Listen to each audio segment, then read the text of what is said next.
Elevate your new week, fuel your success. SSM invites you to kickstart each weekday with our news update Between the Lines, featuring the week's top news and analysis and the most attention-grabbing lines, deciphering world events. Hook up to SSM Monday program Between the Lines.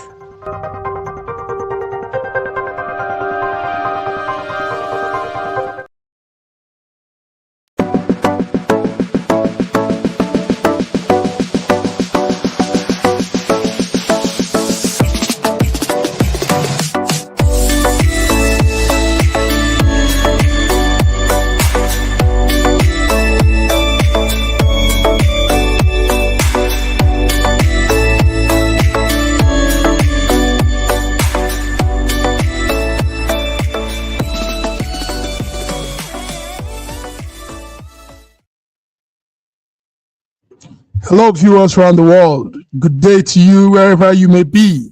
It's 8 o'clock midnight time here in Milan, Italy.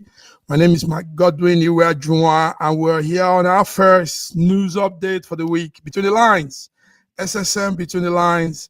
You are welcome, viewers. So joining me also are my coordinators, friends, brothers. Raji Olayinka Raji is there for us, Lagos, Nigeria. Raji Olayinka, you welcome. Good evening, Mark. Good day, viewers around the world. Welcome to our Monday program, Between the Lines. Yes, Between the Lines, Raji.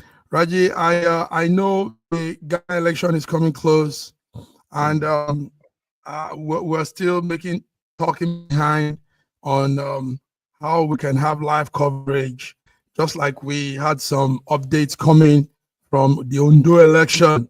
Tell us, Ondo has done its election, those state Nigeria, the southwest Nigeria, and we want to congratulate Ayedatiwa, the governor of Ondo State. He was re-elected in a victory that looked like he took it all. We saw 120 polling units, 128 polling units taking all of his votes. Tell us, Raji, what do you know about the Ondo State Guba election? It seems to me as if there was no contest at all between Ayedatiwa and the other candidates. It was clearly a landslide, yes. No election in Ondo State has been that clear since the creation of Ondo State. So it is clearly that, yes, the people voted for him. It may also be because the other parties are fragmented and are actually infighting and fighting against each other. And then a house divided against itself cannot hold. So therefore, people now went with the house that was fully on ground, and they voted. That was fully on ground. Yes, and they voted for Adetiwa. Now, what you're saying is very strong, very cogent talk there. Now, let's analyze this. Does it look like Nigeria could be heading towards a one-party state because that party look more organized, like you said. They look like they have it. They look real structured. When it's time for election, they go all out. They do everything they can to win. Do you think we'll get coming to that? What about the other 16, 17 political parties? What's happening, Raji? Sometimes, at the peak of PDP's governance, what they were saying, that they were about to be in government for the next 1 century. Where it was like the famous last words, within the next election, they were all fragmented. So I cannot, unless APC starts making that boost. The moment they make that boost, I'm sure they will be reminded about the biblical saying that he who thinks he stands must be careful lest he falls. He who thinks, but they like the statement from the special advisor to the governor Aiyedatiwa. He said that it was an overwhelming vote, and it's a statement to, like he said, quality of governance that PC brings to the state, and that the states now have some confidence in on APC and also the present government. But before we continue, because this is an interesting discussion, viewers, you're tuning to Between the Lines Monday, the 18th of November, and with us is George Chukwu from Toronto, Canada. How do you call that word? Toronto. Some people call it Toronto, others call it Toronto. Yeah. Good afternoon, ladies and gentlemen around the world. And Ola Raji, my man, strong man from Nigeria. And my Godwin. It is good to have you guys here. So I want to welcome viewers from around the world in Between the Lines. So where we pontificate and dig deep into the real juices about the news. Good one, George. George, we were talking, Raji and I were talking about Ondo State. Ondo had its election on Saturday, the 17th of October, on 16th. And APC is back. APC is back, George. So but Raji said some things. Raji said it was more like it wasn't really an election, it was just like the man, Raji, repeat what you say so we can take it from there. Go ahead, Raji. It was actually a no contest between Aiyedatiwa and the other parties, because never in the history of elections in Ondo State had the winning party been so clear. There's no controversy at all about who won. The gap was so wide. It has never happened before in Ondo State. So it's also because the parties were fragmented again in their own homes. A house divided against itself cannot stand. And APC was standing rigidly. Yes. George, now the question with what Raji said, a follow-up to that is, do you think APC is, Nigeria is becoming a one-party state where APC alone stands on everywhere? In 2015, I was in Nigeria, and being the general secretary for PDP Canada as a whole. So at this moment, when the 2015 election was about to take place, what we saw was that PDP was dead on arrival. They were not doing anything until our beloved late Ifeanyi Ubah formed 10 and got us involved, which you were part of. That particular time when I came to Milan to see you, to campaign. But what we're seeing is that, when a ruling party, they gathered the whole momentum and everything, it was going fine. You see, what happened with that was Ahmed Tinubu, our president currently, was able to work with Buhari and made a deal. So the two parties joined together. And then that was what happened. And then they won. And ever since they won that election, it has been the same thing. The same way that PDP dominated politics in Nigeria in those days until some parties came together. And that's what you're seeing today. You know, APC is dominating. It is becoming almost like one party. And because there are no ideological differences between the parties, you know, everybody is just the same. It's all in name only. You don't say this is a conservative or liberal party or whatever. It's all, you can jump from one party to another. It's only the name that is different.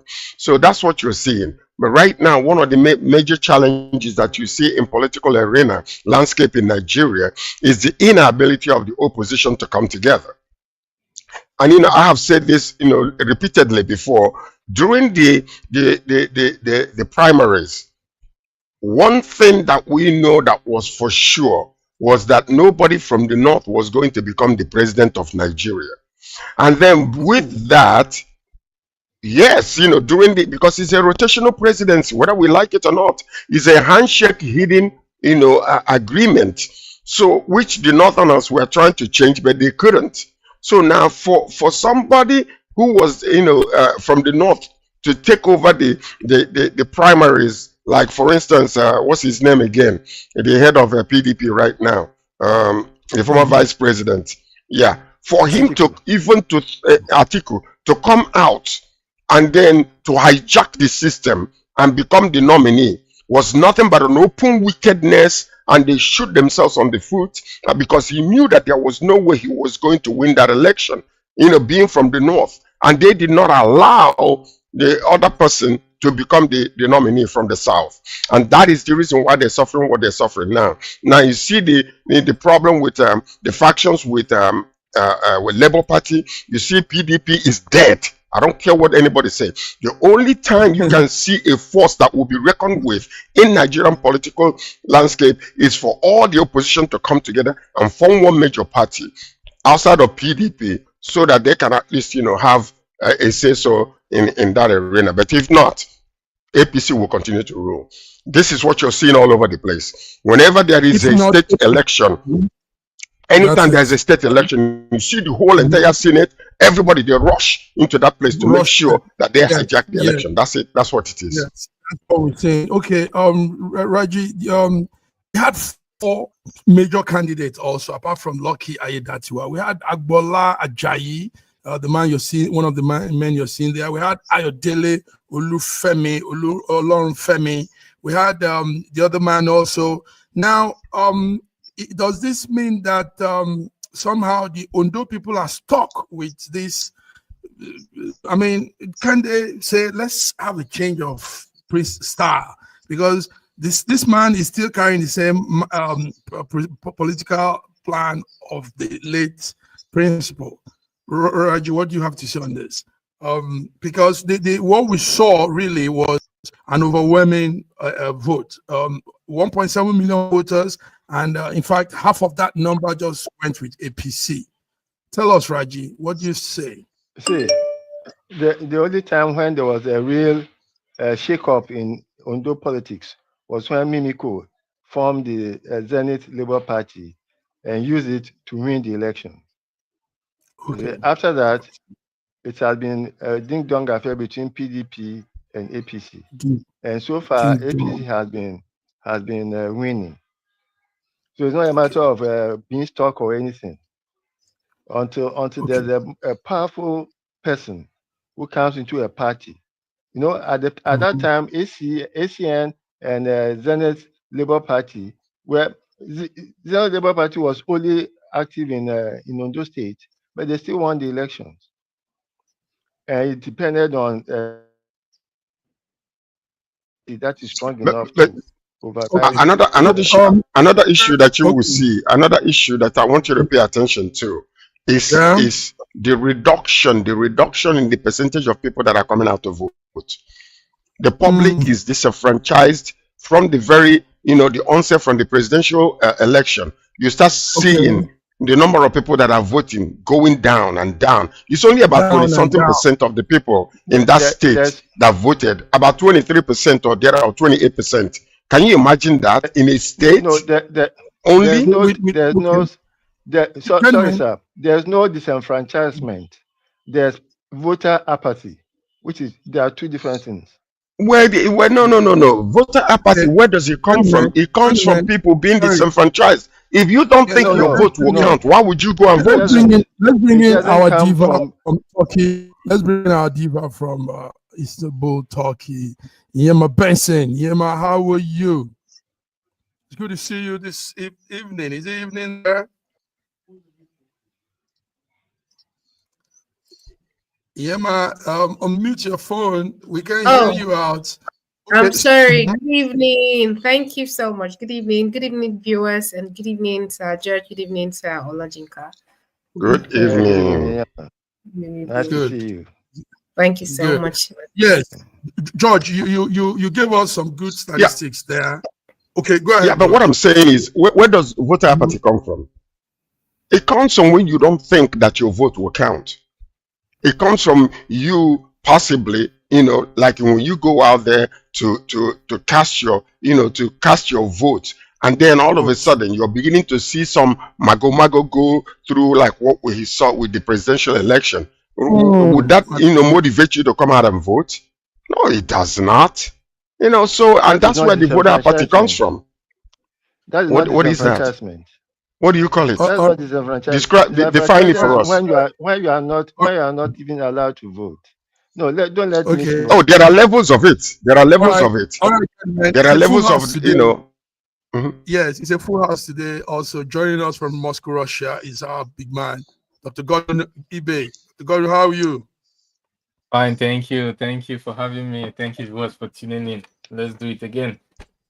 There you go. That's my man from Russia. You're here tonight because the update from Russia is interesting. Now, gentlemen, let's talk on a major thing. I want everybody to bring their opinion on this. Yes, Miss Universe, that pageant that somehow displays feminism is back. And we had the final yesterday, morning of yesterday. Gentlemen, let's talk about the Miss Universe. Miss Universe is back. Somehow, we notice the woman that won it this time is biological woman. It's not a man, trans, and all that. Hallelujah. And also, hallelujah. Because we had many trans contestants there. There were about 5 of them. There were trans. There were people there also that were non-binary, like they say, and all kind of strange personalities that we now have in the world. But anyway, Denmark did well. The young lady from Denmark, Victoria Kija, a 21-year-old student, pulled up. And our girl too, Miss Chidima Adeshina, 23-year-old, was Adeshina, also. Yes. George, I saw all your writing. Let's start with Yema, the lady in our midst. Yema, how did you see all of that pageant? Beautiful outing, was it? I mean, it was really tell us your mind. It was really beautiful. I don't understand what you meant by displayed feminism. I understand, but I know the trans thing. For me, it displays womanhood. For me, because that's what they're trying to erase. They're trying to erase the word woman, not even feminism. Feminism entails a lot of things. Feminism entails gender equality and all sort of black and blue gender, whatever they're trying to come up with. Okay. But womanhood, it displays a woman. There's no other thing that it displays that woman than being a woman, a bad woman. So that was what it meant to me. Displays womanhood first, and then it displayed power, resilience, perseverance, and the support from my very beautiful home country, Nigerians. I mean, we are wonderful. Look at the support behind that. For someone to come from another country, we didn't know her just because she bears that name, Chidima, that resonates with us. We took her as our own and we gave her the full support. I mean, I'm very proud to be a Nigerian just by this course. I mean, I'm really proud. Seriously, I am. Nice. And I'm really glad she came out one of the best. Like, that's just it. Okay. Yes, gentlemen, let's hear more comments, more from you guys. We saw, maybe before we go, let's see a clip or two. Let's see one thing from there. Then Godwin will tell us his opinion, because I know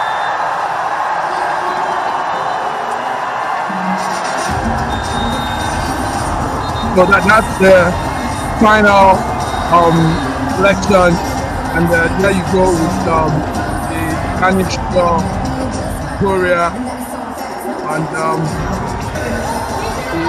the biological woman, and then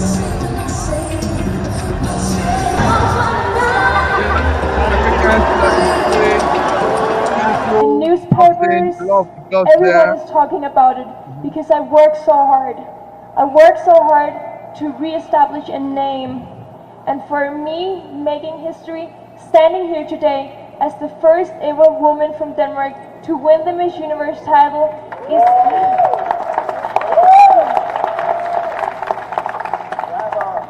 is history.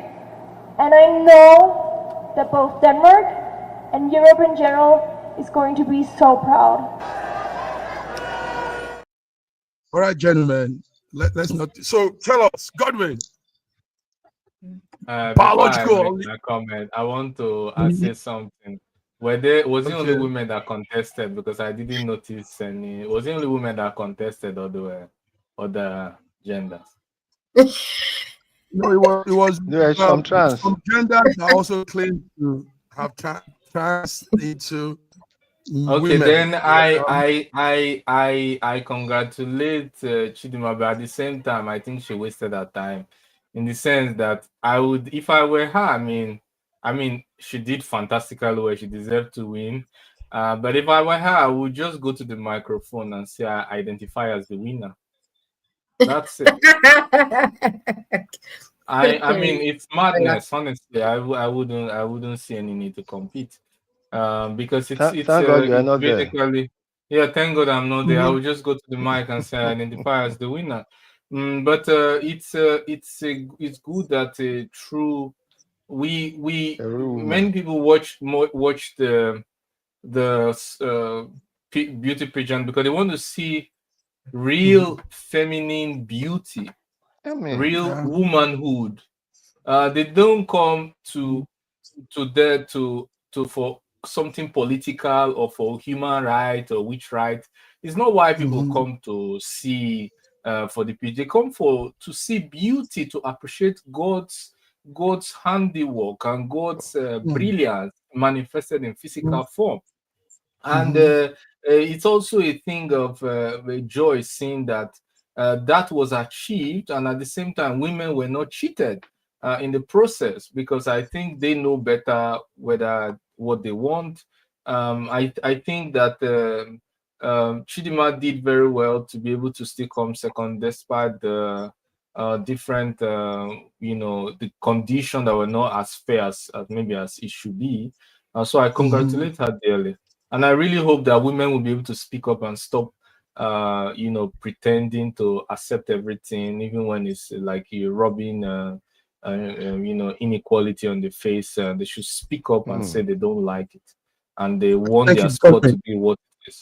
I must say, I admire the comic protest. I mean, that's a nice protest from Dr. Godwin. Very comic. All right. You see, I just want to congratulate. I'd like to, because Raji, I want you to take the Raji. The event was seen more like a traditional event, like it used to be, despite what we've been hearing recently. And the interesting thing, the organizer, the chief organizer of the event, is a campaigner for transgender. But what do you say, Raji? Go ahead, tell us. Like I hear there's a huge sigh of relief when I saw that it was a woman, a real woman, who won the pageant. Yes, which is exactly how it was supposed to be. You can't go into a beauty pageant of women and to find somebody who was not a biological woman coming up with all the things, just like what happened during the was it the last boxing match where a trans male called himself a woman, a man, a person was born a man without his bones had no marrows. But by the time he landed a few blows on the woman, the no, woman could not stand it. no, Raji, it's not true. She's a lady, but you know there are ladies with very high testosterone. I mean, built testosterone more level level of testosterone. As long as I think there was something like that. As long as there's an X chromosome in your genes, you are not a woman, you are a man. Why? As long as there's why. No. Yes, As long as there's why? In that lady's case, the lady you're talking about is the I think Tunisian or Egyptian lady or so. Not that one. Yes. Different one. Yes. It's a different one. There's a one like that. They went to show not one. Yes, not that one. No. So for this pageant, for this pageant, I'm very happy that it's a woman, a real woman, who won it. And with Trump coming in, I think all this kind of gender confusion will be put to rest, at least for the next 4 years. All right, thank you, George. Go ahead, George. I know you're eager. Well, I just want to. I mean, we can debate all we want to over this. The blurring of the line between male and female and all those type of things. But I have a medical doctor with us here. I just want to ask one question, Dr. Ibe. If a 10,000 year, fossil or bone, when you genetically look at it, can you tell whether it's a male or a female? Yes, you can. When yes, you can. So even if after they change their body and do everything whatever they want to do, eventually, let's just say in another 10 years or 100 years or 1,000 years, you get the genetic examination. You will tell whether one was born a male or female, right? Very, very simple. Right? Very simple. I rest my case. But anyway, here we go. I rest. Oh my goodness. Thank you. That's all I wanted to say. Well, we can be mad all we want to. You see, that madness is coming from the liberal section of the society. And then, you see, America now said, thus far, no further. We cannot allow this madness to continue anymore. And that's why they came out in mass and say the madness must stop.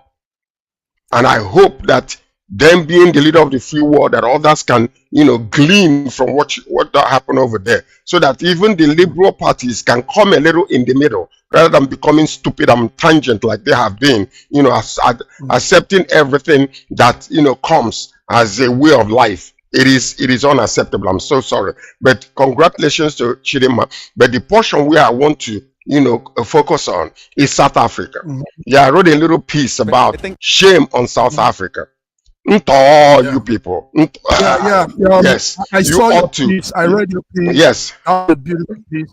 Now, gentlemen, listen to this. The event is not only targeted at, it's not only meant to showcase the beauty of a woman. It also highlights how intelligent women are too. They check. Then quoted, they do that check while the event is going on every line, the swimming line, everything they do. Some doctors are watching to check how intelligent, how your capacity, your overall mental capacity is. Now, what they said, listen to this, good news. Chidinma far outweighs a lot of them there. Intelligent, high IQ. Yes. Yes. So because of so, listen to this, it's interesting, George. Because of so, the event normally ends with Miss Universe. So, but this time, they've now made it into smaller segments, and you now have Miss Universe Africa and Miss Universe Oceania, the other continent. So Chidinma represents two continents as the Miss Universe, and that's because she outclass every other contestant in her IQ level. So what that meant is, like you said, is that Raji or Godwin? Really, she won that thing. That crown is for her. But you see, she actually won. She actually won. Yeah, she won. But I believe that she won. Landslide, because when you listen to her, her articulations is incredible. If you ask me, I think The organizers probably, in my opinion, is speculation territory now. But I think they were afraid of controversy. If she had won the Miss Universe, there would have been controversy. Saying, "Oh, she came as this and then she changed to this and what." There would have been controversy, and I believe the organizers thought, instead of giving her the Miss Universe, coin out something that would not be controversial, but would still allow her to work in her capacity. So I think it was a negotiated win for her. That's the way I see it. Speculation territory. Godwin, you hit this well. So because we've never had Miss Universe Africa and Miss Universe Oceania, this is the first time, but they had to do that because they know the girl deserves something. Let's hear a clip of her small, intelligent level. Let's hear this. Pienso que es ser respetada. Vivimos en una sociedad donde frecuentemente no nos respetan por lo que somos, pero cuando uno se respeta a sí misma, uno respeta a los demás. El respeto es sumamente importante. Gracias. Bien por Nigeria. Muy buena respuesta de Nigeria, segura. Okay, gentlemen, let's go on a small break. So there you go, viewers. We're here. We missed Raji now. It's Monday. It's Between the Lines, and we are here. Let's come back. Stay with us. Don't touch that dial, like they say. Don't touch that dial.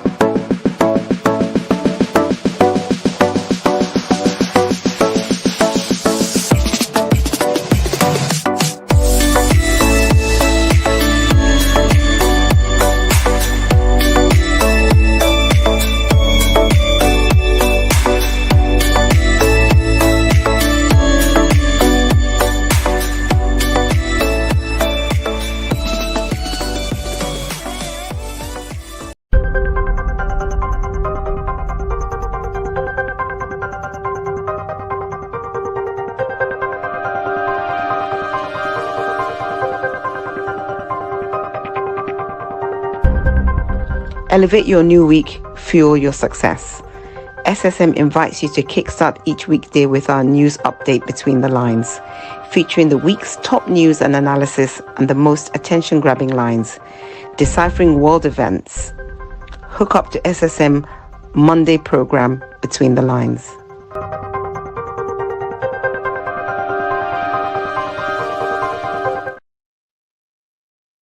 Yeah, Between the Lines, you are welcome back. We give you that juicy part of the news, to bring out the line of it. Gentlemen, I hope you guys are with me. George from Toronto, Canada, Iema Penson from Istanbul, Turkey, Dr. Godwin Ibe from Russia, Moscow, and Olayinka Raji from Lagos, Nigeria. Gentlemen, let's come to some other very strong occurrence we're seeing. First of all, we had a special guest in Nigeria. The Indian PM visited Nigeria. He visited the Indian. Passive mic. Yeah. Can you hear me? Okay. No, you can hear you, Mark. We can hear you, Mark. We can hear you. Okay. It's from him. Okay. I think Raji is the one that is having problem. Okay. So on Monday, during the weekend, we had the Indian Prime Minister visit Nigeria. He came to see his people, Indians in Nigeria, the Indian community in Nigeria. And it was full out, and I think the studio will play that. So Godwin, when we see two big nations, I think in pop numbers, human number, after Nigeria is I think Indonesia, also Russia, then India. I'm sorry, after India, you have also Nigeria coming on the line. Godwin, tell us, when we see two countries like this creating good, harmonious ties, do you think something fruitful can come out of it? Certainly. The more leaders meet, they're able to iron out differences, speak a common language to shape their policy better in their mutual interest. But it's important to note that Nigeria, being a more Western allied country, recently became a BRICS partner and now is meeting with a BRICS member nation. It's not too far fetched to imagine that many of the deals will be beneficial to the BRICS country or to the BRICS organization, BRICS Plus organization. Obviously, Nigeria has a lot to learn from India in the sense that India is far more populous than Nigeria, but it's less of a migration risk than Nigerians, which is a paradox in itself. We understand that, yes, very populous nations are generally migration risks because of the pressure, the outward pressure. But at the same time, because of the value that the citizens add, Indians, in terms of productivity, especially in the IT sector and assembly sector, they are not seen, treated as harshly as Nigerians, even though Nigerians also contribute. But I mean, like, they are known for a particular sector, which is the IT sector, programming sector. Yes. And they've been able to give, because of that, get sometimes special visas in some countries, and their passport is stronger in terms of the amount of places they can visit using their passport. And also they've been able to increase the productivity of each citizen to take advantage of that number to raise their GDP to even more than Russia. I think after China and EU, you should be having India competing there somewhere. So they've been able to suck out every productivity, not every, but as much as they can right now, to be able to raise up their both their GDP in terms of nominal terms and purchasing power parity. So I think Nigeria has a lot to learn and also increase bilateral trade and reduce trade deficits. Thank you. Yes. George Araji, I hope you're in there now. George, we saw the 21 salutes. We saw everything. The media man told pharmaceutical as well, not just IT, but pharmaceutical. Pharmaceutical. So, but Bayo Onanuga, the media strategy said both leaders will be seeking to strengthen the Nigerian-Indian ties and increase productivity. George, what do you say about that? Well, I agree completely with Dr. Ide about the benefits that Nigeria will receive, and having been partially part of this the group now, where it is no longer unipolar, it's a multipolar system. And with this type of agreement, it will help us a lot. I mean, he is the first prime minister from India to visit West Africa in 17 years. And considering that, I think they're having a G20 meeting right now.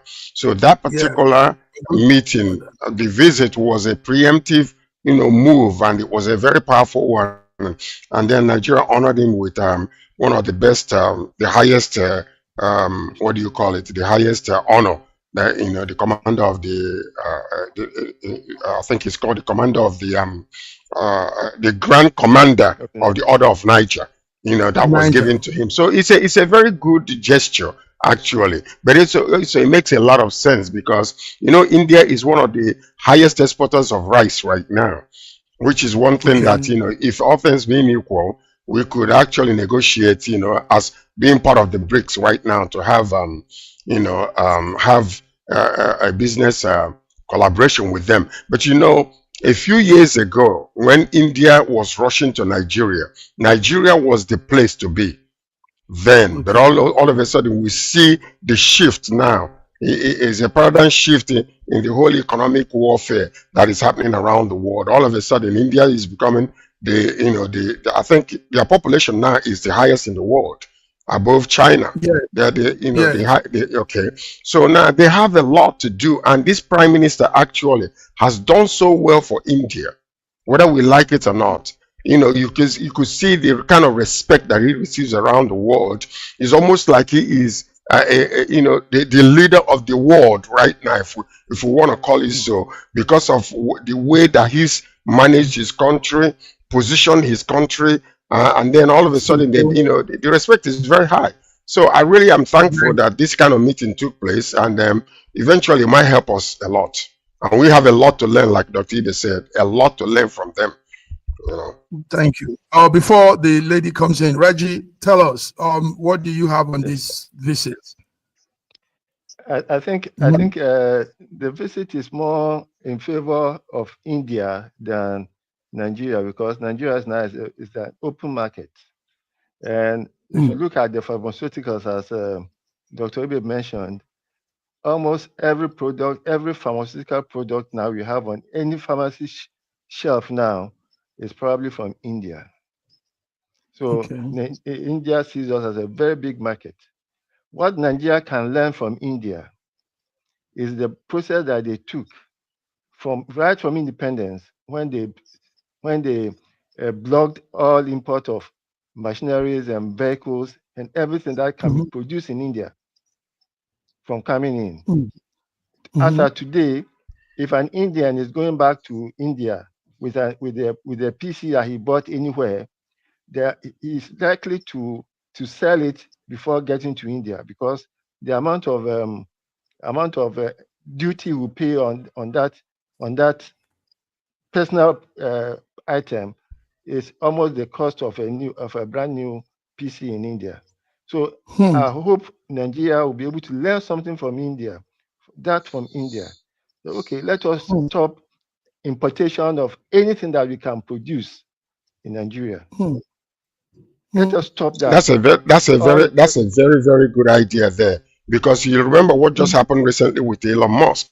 Elon Musk came there and wanted to negotiate to build a factory. They said, no, we cannot allow you to do that. If you want to come here, build it, employ our people, and let them be the ones, train them and employ them locally. And that's what destroyed that particular thing. So you're very right, Olayinka Raji. But the only problem we have is that we become so subservient to some of these countries. Our country have a beggarly mentality and beggarly attitude when it comes to standing our ground in negotiation. Because the small handshake on the left-hand side can change the whole conversation. And that's one of the major problems we're having in that country. Another thing I want to add, if you check the CV of Prime Minister Modi, you will know that he probably has a master's in engineering. It's not just one gangster who came to power. Yes, Godwin, you were going to say something. I know Yema. I want to say something. I partially agree with Raji when he said the trade was more beneficial to India, but on the other hand, it's not completely true. The reason is because Nigeria exports about 8.2 billion worth of exports to India, while India exports about 5.4 billion. So there's a trade deficit against India. But also, if we look at what Nigeria exports, Nigeria is the second largest exporter to India. It's ranking second, while India is like 27th to Nigeria. And so it's easy to do away with in terms of what we can do away. And if you see what we supply to India, our major product is crude oil, while we get refined crude oil, apart from the medicaments we talked about. With the Dangote refinery, if we get our house in order, we can decide not to get those crude refined crude, because the ratio of that refined petroleum to the medicaments that we get from India is a ratio of 6:1. So if we're able to get our act in order in terms of refined product, we are definitely having a much trade advantage to India. Also, India. Why I agreed with Raji, I said partially because India has been improving its annualized trade with Nigeria yearly by 20%. So even though they are less at 5 billion, they are on the increasing trajectory, while Nigeria is kind of stable, reducing by less than 1% every year. So it's a beneficial trade to Nigeria, nonetheless. Beneficial trade to Nigeria. The lady in the midst. What do you say about that visit? Before we go to the other side of it. Go ahead, Yema. Did you? Okay, I kind of I think I agree. I don't know. I agree with what Miss Saraji said. Yes, I agree with what he said. That it's beneficial to India more than it is to Nigeria. Why? Because I think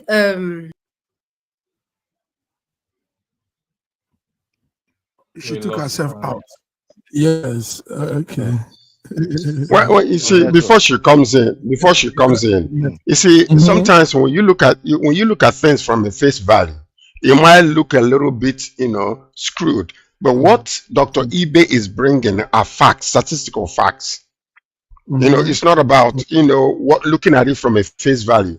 He's looking at it from a statistical facts that I can actually show you exactly the ratio of benefit from one to the other. So that's why I agree with him completely over this, because if you look at it from another standpoint, you can see that it looks as if it will benefit India more. But when you look at it from factual statistical data, you know that Nigeria is actually benefiting more. So that's the reason, So I agree with Dr. Ibe. Go ahead. Yes.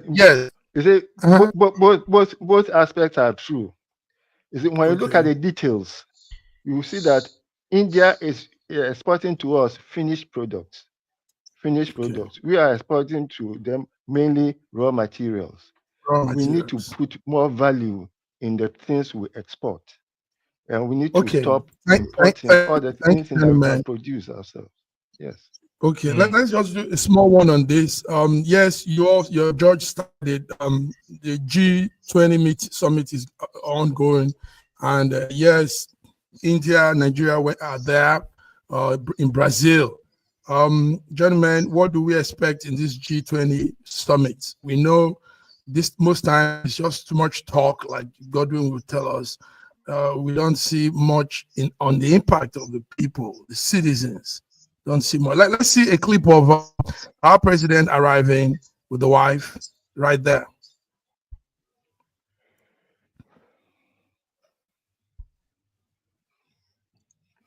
So that's President Bola Ahmed Tinubu and the wife Remy meeting with Da Silva, the president of Lulu Da Silva. President Da Silva, and together they will be discussing some critical global issues. India is also there, and let's hear you, Raji. What do you think about this summit, this G20? Well, I hope there will be more concrete agreements, arrangements this time around, except for a lot of the talk that you normally hear from there. I hope there will be more results.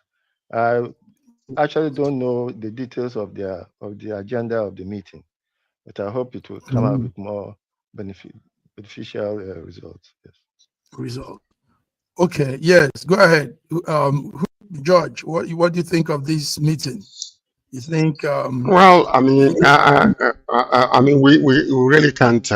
There's a shift in our way of thinking, because there is a shift in the global economy, the way things are. You see now that the BRICS are making a lot of inroad into the whole economic world, whereby there are so many things happening right now. You don't have to use dollar alone to trade internationally. So a lot of countries are just sucking themselves out of the whole entire thing, and then renegotiating so that the local currencies can be used, or certain other currencies, rather than holding everybody on the neck with US dollars. So these are some of the things that will happen, and most of the time, actually, one of the major issues, like we're saying, they have a lot of discussions, but at the end, when they finish all this meeting, they go back. We don't see any tangible progress that will benefit the world as a whole.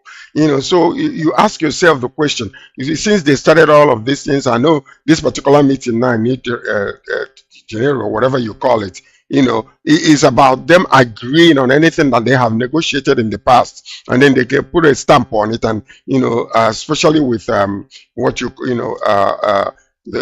world, with the weather system that we are talking about all over the place. So one of the major issues, climate change, which to a degree is justifiably accurate that something is happening, but what it becomes such a big issue whereby we have to do or die situation. I don't know. Trump doesn't believe in climate change, and he's coming very soon, and with his emergence. And that's another thing that you guys will have to understand. You see, this particular meeting is so important to most of them. You know why? Because Trump's entrance into the scene right now can change a whole lot. Remember when he first, he will change a lot, and I can guarantee you privately when they're having these meetings, they're going to be discussing how do we deal with this situation, how are we going to deal with Trump coming in again, because he is going to demand equal contribution to a lot of things, just like what he's with United Nations and all, so those are the things that we need to understand that will take place. Yes. Okay, Godwin, is there anything you want to add? Well, Yema, you're welcome. Godwin, is there any? Yes, I want to add that. Okay, let Raji go ahead, sir. Okay. No. I think George has made a serious point that the incoming of Trump is going to change a lot of things, especially, and I'm very, very happy about the changes that's going to happen with the climate change and and climate change especially. Yes. Okay. Raji, do you believe in climate change? Because of time, gentlemen, I'm sorry. Our time is limited. We need to get update from Russia. Russia cut gas supply to Austria this yesterday morning. He said payment disputes issues, but Europe is still having some deliveries. But we're scared. Europe is scared. Anything could happen anytime. Plus, Godwin, what was that story? Plus, we want the update on the long-range missile approval that Biden has given to Ukraine. Let's hear you. Sitting dog president. Well, most of the Russia was largest energy supplier to Europe before the whole sanctions and artificial impediments in the global supply chain.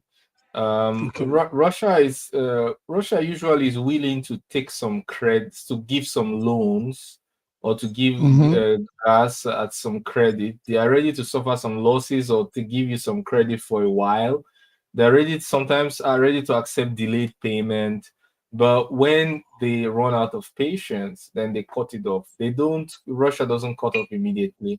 It's been a while since Russia has been owed over $200 million, and it's something that Austria could have prevented, gone out of or prevented, because it's not a surprise.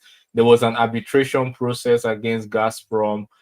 They had all the while to compensate or to give Russia its fair treatment, considering that Russia gives them sometimes even before getting its money. It doesn't really bother. It knows that region is politically problematic in terms of relating with them, so they let them sort themselves out. If they don't, then they just cut off, right? So I believe if you take gas, you use it, you should pay for it. No stories, No stories. Yes, thank you. Yema, you were about to say something before you were taking off. Do you still want to say anything on what we're discussing? We're talking Russia. We're talking G20. Well, all of these issues, new updates. Do you have anything to add? Turkey will be there at the G20 also. We saw the Prime Minister there, the President there.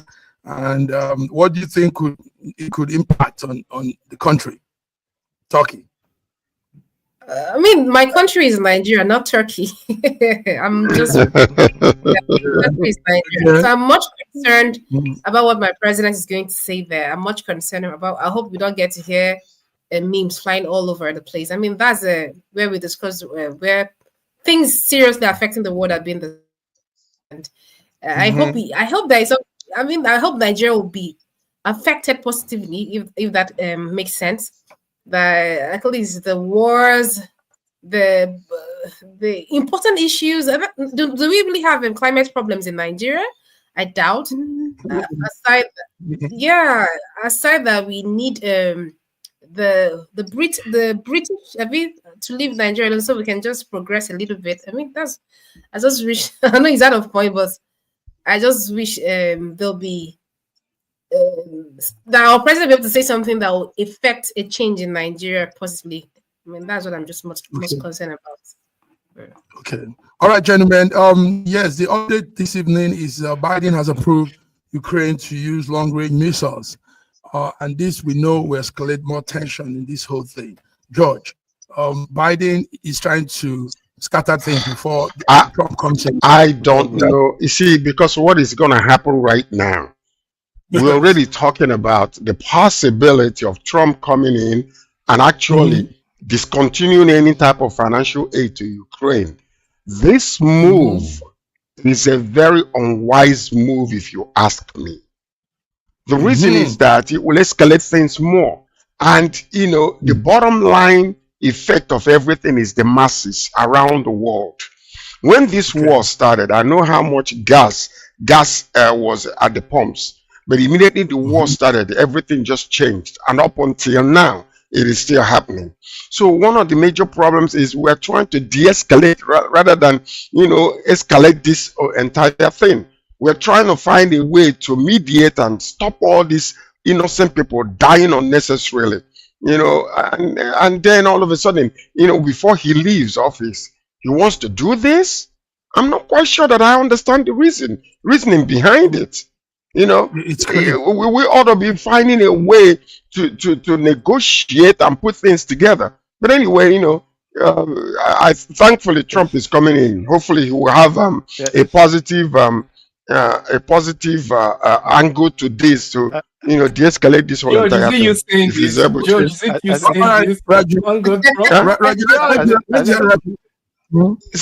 what again? You just said thank God Trump. You? I did. I did. I think it's all. I think it's all.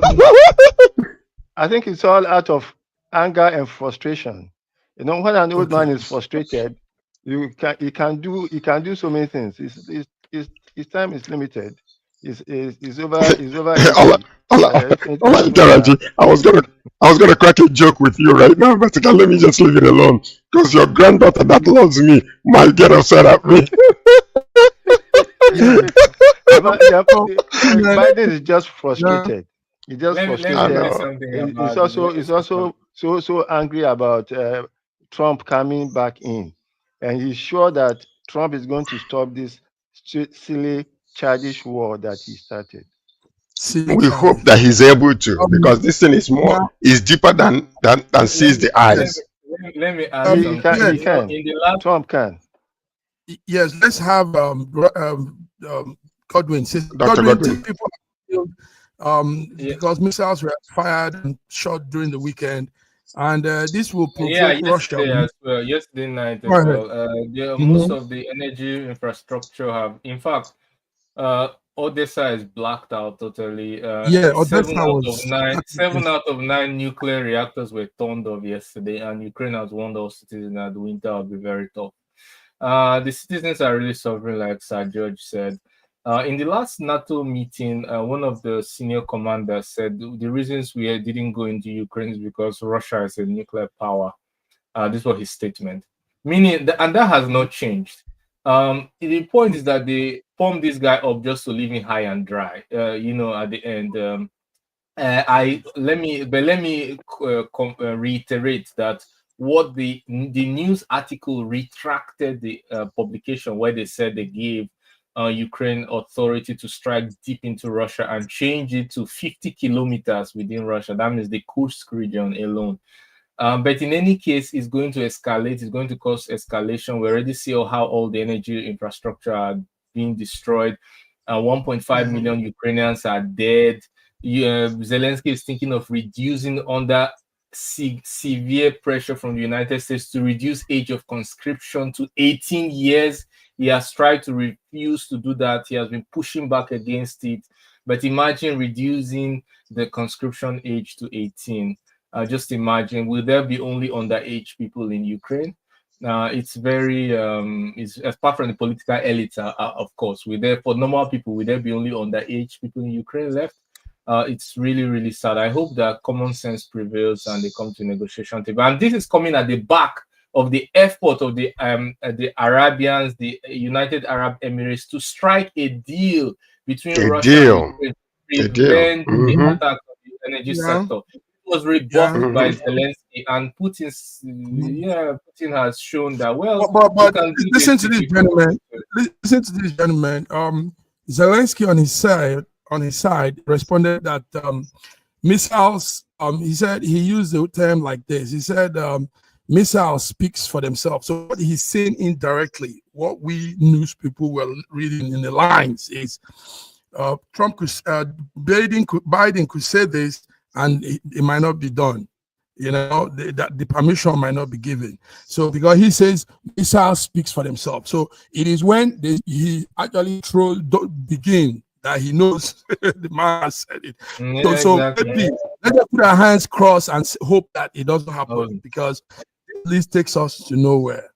The retraction. But another thing that is going to happen. Just one sentence. The retraction of the news article speaks for itself. Okay. Another thing that we're going to see, you're talking about 1.5 million people dying in Ukraine. Yeah, so, and then there's going to be like a lot of, 20 women to one man very soon on both sides. Because if Russia is now bringing North Korea in, that means they're also depleting themselves from the males. It's going to be something else. Trump is giving us numbers. Those of us that want to take wives are now going. Yes, it's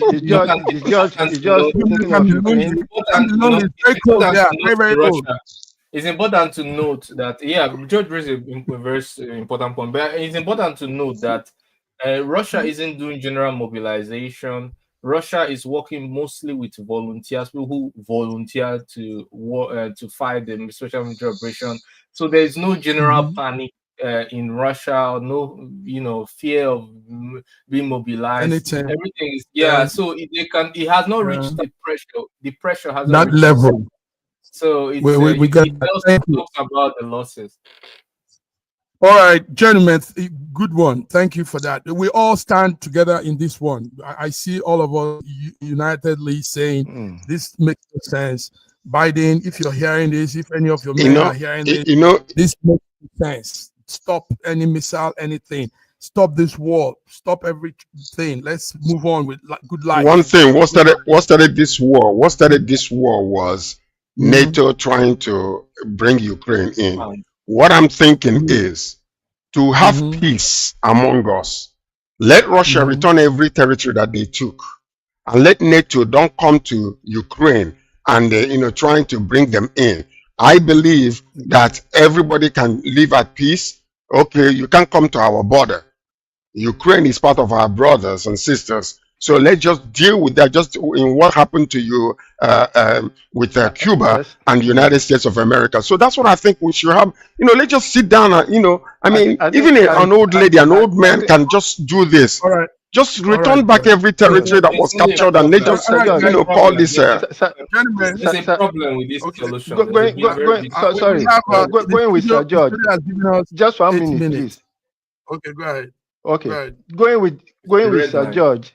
If you are going to roll back all the territories that Russia has taken so far, I think we have to go back to 1990 when the USSR was being disbanded. The USSR was disbanded, and it was agreed on that disbandment.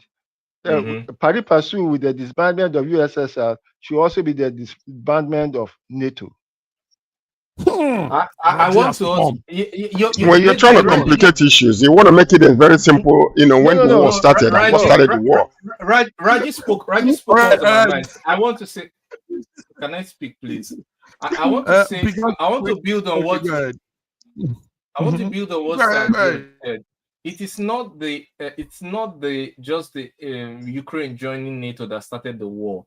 It is the fifth wave of expansion of NATO that started the war. And the kicking out of Yanukovych, the elected president, in Maidan, despite a pre-agreement between Russia and the EU. They disregarded it and organized mine, and this was the main triggering factor. Now, if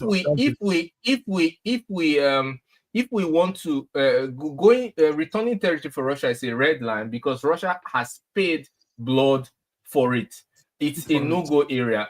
Both Trump and many people are saying that's the reality. They should accept the reality. Yeah, by Friday we'll have more on this international news update. I want us to come home because this is crucial. What we're about to say now, but we don't have much time, so everybody will have just a minute, please, to make a comment. We saw not too good sight this morning, gruesome sight of our people in the southeast being killed like goats because some people are enforcing sit at home. Crazy. Now, they sent me the videos directly, and what I saw was not good at all. Gruesome. Bloody, gory, all kinds of words you use to describe it. Let me start with Oxygen. We trust you. You're always there with us. Oxygen says, let's not idolize psychopaths. Sociopaths. Be it Biden or Trump. Putin or Trump. Sorry. My eyes are beginning to go down. I thought you were joking. That he forgot Biden. No,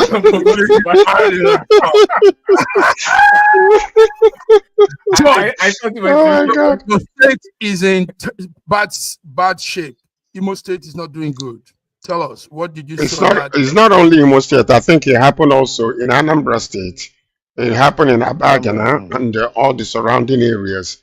We are about quite a few number of people were killed, and a lot were taken to the hospital because they wanted to come out. And these are some of these people that were killed were security agents that were actually trying to enforce normalcy in Southeast. But all I can tell you right now is this. I can tell you one thing. It's a joke. It is a joke. For them to continue to do what is a joke is you have a governor in a state. You have all these five governors among the former Eastern region, and they are just ghosts are enforcing sit at home up until today, and you have not been able to penetrate in and find out who these people are and nip them from the board. Go to the root cause of all these things and remove them. So you are telling me that individuals that are carrying guns are greater than the whole entire state? That you cannot use drones or you cannot use anything to search out these people and to to make sure. Let me tell you something that happened a few years ago when Obi was governor of Anambra State. That state was in a dire situation. It was so much messed up that when Obi came in, do you know that quietly he was able to handpick all these people up until today. None of them, we don't even know what happened to them. I came home to Nigeria from the United States of America, and I was so surprised with what I saw. That was simply because he strategically went in and used the public to find out these people who they were, and he was able to remove them, and there was peace in that state. So all these things they're doing, it is benefiting the governors, and that's why they're allowing it to happen. All right, Raji, these are your in-laws being slaughtered like how?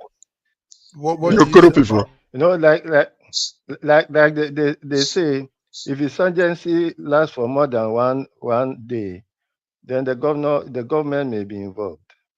I don't really understand how the whole of the eastern states of the eastern. Can you imagine?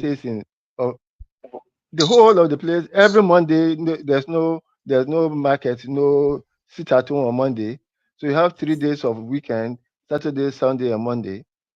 No, it is not right. It's not fair. It is not fair to the people. It's not fair to those who are even enforcing it. It's unthinkable. Can you imagine the trillions of naira that has been lost in the since this nonsense started? Trillions of naira lost simply because of this. Come on, man. You know the equivalent of sit at home on Monday. It is a 20% tax on Igbos. 20%.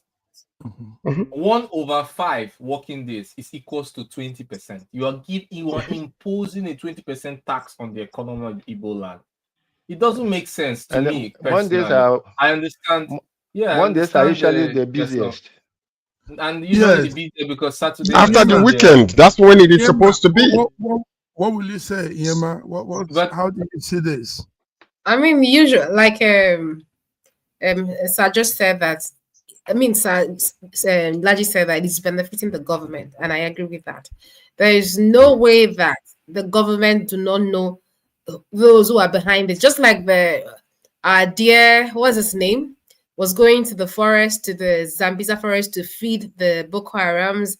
You know, he knew where they were, like giving them. So I know he all that the government of the eastern states know who those people are. They are benefiting in one way or the other.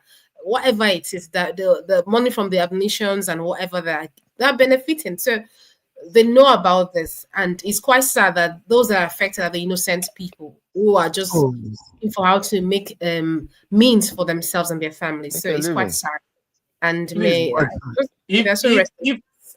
we allow, sorry to cut you short, if we allow regional security, I think some states will decide that they want Wagner or Russian paramilitary to come in, because when they came in, many of the places now are seeing peace and insurgency is reduced to minimum.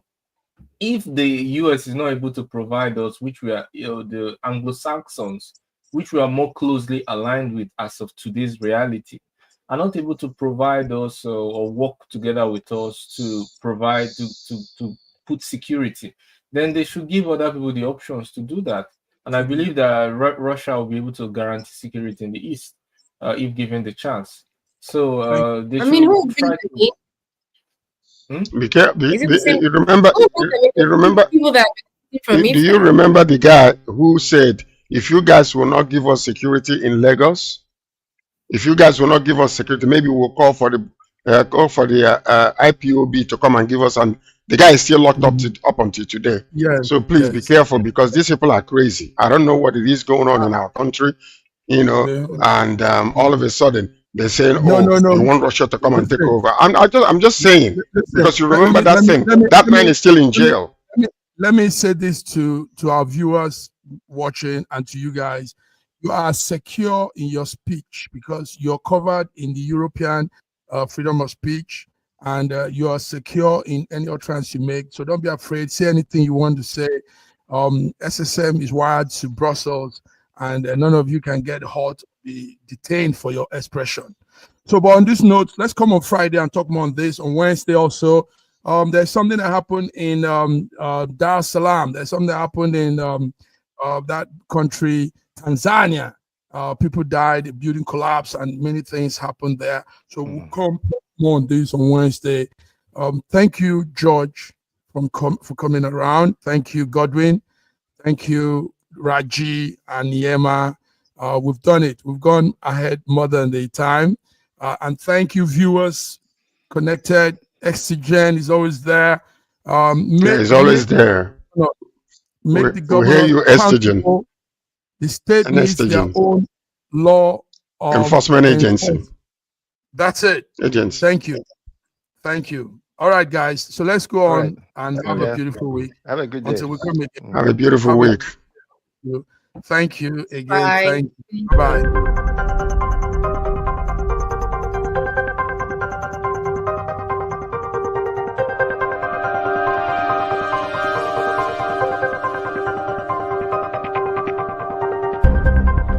Elevate your new week, fuel your success. SSM invites you to kickstart each weekday with our news update Between the Lines, featuring the week's top news and analysis and the most attention-grabbing lines, deciphering world events. Hook up to SSM Monday program Between the Lines.